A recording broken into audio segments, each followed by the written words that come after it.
Number two, you're going to fill in the characteristics for this quadratic function. Let's take a look at the domain. The domain refers to as all your x values, so we can take a look. It goes from negative infinity all the way to positive infinity as the domain because there's arrows on both sides. So it goes from negative infinity, comma, infinity.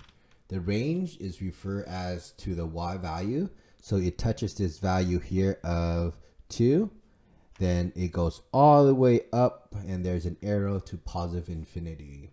So we can say that the range here is from 2 comma positive infinity. We put a bracket on the 2 because it touches the 2, and we put a parentheses around that infinity because we cannot close down infinity. There are no x-intercepts here, so we write the word none. Do not just leave it blank. There is no y-intercept, so make sure you write none. Here is the y-intercept. Okay, there's no x-intercept.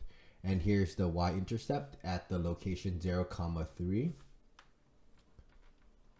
We also get the line of symmetry, which just cuts it down right down that middle, which is going to be x is equal to 2.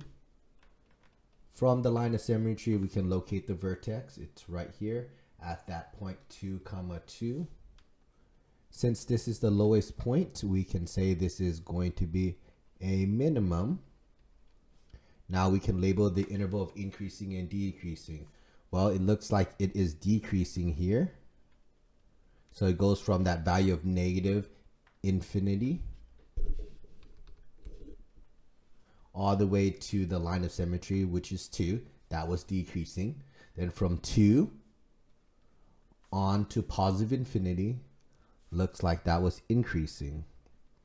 Okay. Next, we look at the end behaviors. Both arrows, the left arm is pointing up, so y goes to positive infinity. And the right arrow, x goes to positive infinity. It also points up, so that's also going to positive infinity. So there you go. This is how you describe the characteristics for the quadratic function.